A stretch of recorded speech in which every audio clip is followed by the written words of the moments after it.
This week, Sikh Reflections takes on an international perspective. As COVID-19 related deaths continue to spread throughout the world, this week's contributor challenges us to view this period with optimism rather than apprehension. Waheguru Ji Ka Khalsa, Waheguru Ji Ki Fateh. This Fateh is a traditional Sikh greeting. It means the Khalsa order of Sikhs belongs to Waheguru, and victory always belongs to Waheguru. We are told that Koi Bole Ram Ram, Koi Khudai. Some refer to this one divinity as Ram, and others Allah or Khuda. Waheguru is the most prominent name we Sikhs use.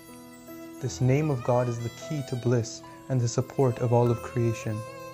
The singing of Gurbani, the word of the Guru, that you hear in the background is referring to the listener as a saint and advising them to find their true place of peace and rest in the sanctuary and protection of the divine. The purpose of reading any holy text should be that they make you remember God.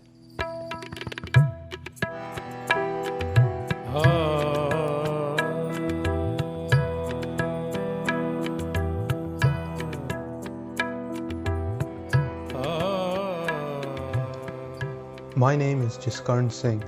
I live in a small town called Caledon East, Ontario, not too far away from Toronto, Canada. I am an educator for the Basics of Sikhi charity, and I'm currently in my last year of education studies. Basics of Sikhi is dedicated to explaining the wisdom of the Sikh Gurus in the English language. When lockdowns began across the world, I was actually finishing up a soul-searching tour around the world. I had visited the United Kingdom, Italy, and India with the purpose of fighting with the habits of my ego, detaching myself from family and putting myself in challenging situations which caused myself to have self-reflection and positive change. I have since returned back to Canada safely, but I do not feel like I've returned back to the same life that I initially left with. Certainly, I still face a lot of challenges, but my spiritual journey keeps me grounded in perseverance. My first reaction to the beginning of lockdown was not of panic, but rather motivation. This type of event made the world break their daily routines and reflect on their priorities.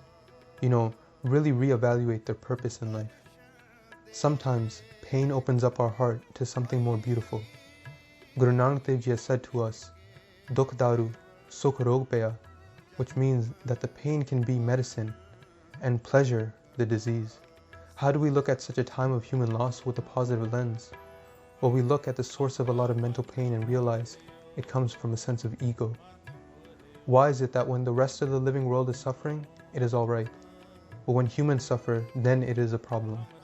Awakening to the effects of this duality is something we can learn from in this time.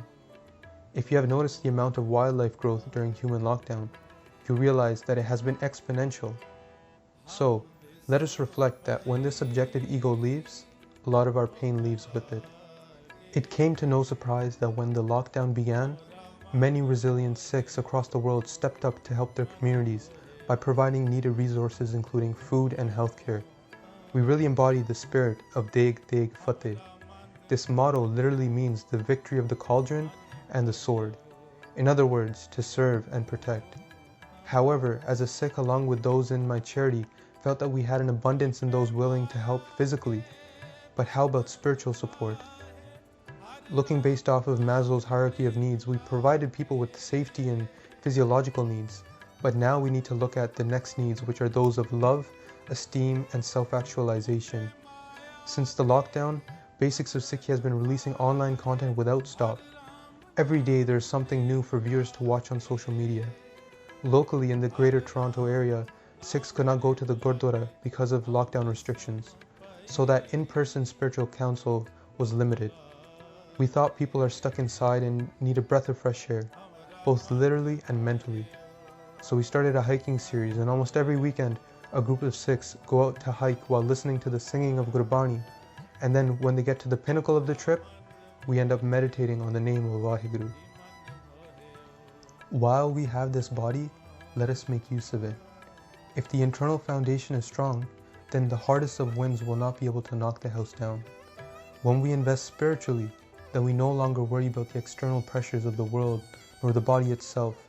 Since flux is the norm of the world, why does it surprise us when pleasure and pain arrive? Guru Arjan Dev Ji sings beautifully, Magna peo preya prem syu, sudana simrat ang, meaning that I am so intoxicated in the love of my beloved Waheguru that I cannot feel my body anymore. Furthermore, singing Pragata peo sab loh mein, Nanak adam patang, meaning that Waheguru becomes visible in all different places of the universe when I become like a moth to a flame. It is hard to understand what divine love is without experiencing it. Yet one can look at worldly romantic love, then parallel and reflect on this intimate relationship with the divine. When you become infatuated with someone, you develop these rose-tinted glasses which make everything blurred. Many say you lose your senses. You start to see your crush everywhere and everything reminds you of them. However, when you walk on this spiritual path of meditational remembrance of Waheguru, then everything becomes clearer. You see the divine everywhere, and that love pervades, both in harmony within your heart and in the world in front of your eyes. There remains no duality in this love. Spiritual surrender is truly when you no longer care for self-existence, just the beloved. From this love lens, one will help others because they see the divine within them. It no longer remains a play of life and death. One realizes their immortality. The current situation we are going through is a walk around the park compared to what many of our ancestors have gone through. Not to deduct the imminent effects on our lives, of course, yet they were able to go through hardships like famine, torture, genocide because they were no longer of this body. They reached the spiritual realms which were not concerned with war or disease.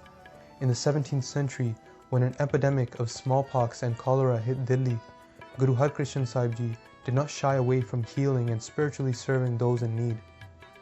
In fact, one of the 10th Guru's Sikhs, named Bhai Kanhaiya Ji, did not shy away from healing both allies and enemies during long battles of righteousness. We share the same spirit by carrying this light of hope and truth into the communities which need it the most. There is a concept that comes in the form of a question and answer right in the beginning of Guru Granth Sahib Ji, the Guru of the Sikhs. It is asked by these spiritual beings called the Siddhs. They ask Guru Nanak Dev Ji as to how they can become truthful and take away the illusion of duality and ego within this world. Guru Nanak Dev Ji replies, Hukum Rajai Charana Nanak Likhya Naal, meaning to follow the divine will of Waheguru, the will of God. Sikhs are told often in Gurbani, the word of the Guru, that death is inevitable, so we constantly reflect about our present actions. One has to arrive at the question as to why so many Sikhs die in wars and have a sense of fearlessness in the face of hardship. We are told that Nirpao Japa Sagal Pao Mita, meaning that if you meditate on the one God who is fearless, then you yourself will lose all fear. Now the next question is, how is this possible? Well, hopefully, when one exhausts all of their external pleasures, they start to begin an inward journey. Guru Arjan Dev Ji says, Pei Pravat Manak Dehuriya, Gobind Milan ki eha teri bariya, meaning you have been given this human life to merge with the divine. When meditating upon the name of God, one attains a spiritual ecstasy which transcends the existence of this body. When you attain such a spiritual state, everything else seems bland. You are not affected by worldly pains or pleasures as long as you have this spiritual ecstasy. This is truly what the Sikh wants to pass on to humanity, but it is something you must experience to understand. So I chant Waheguru, Waheguru, Waheguru to a point that my poise is kept even if I am facing the hardest of challenges.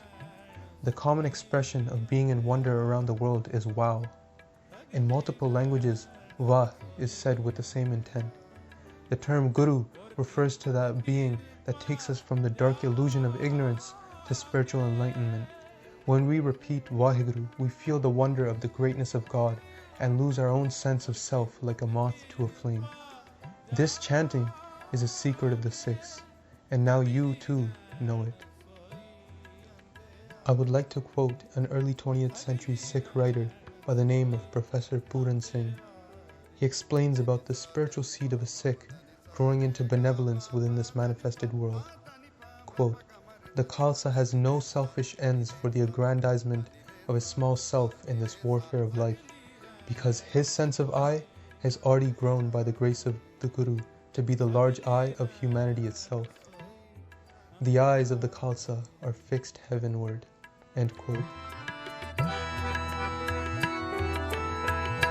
Jan Nanak ke Prabh Sundar Swami.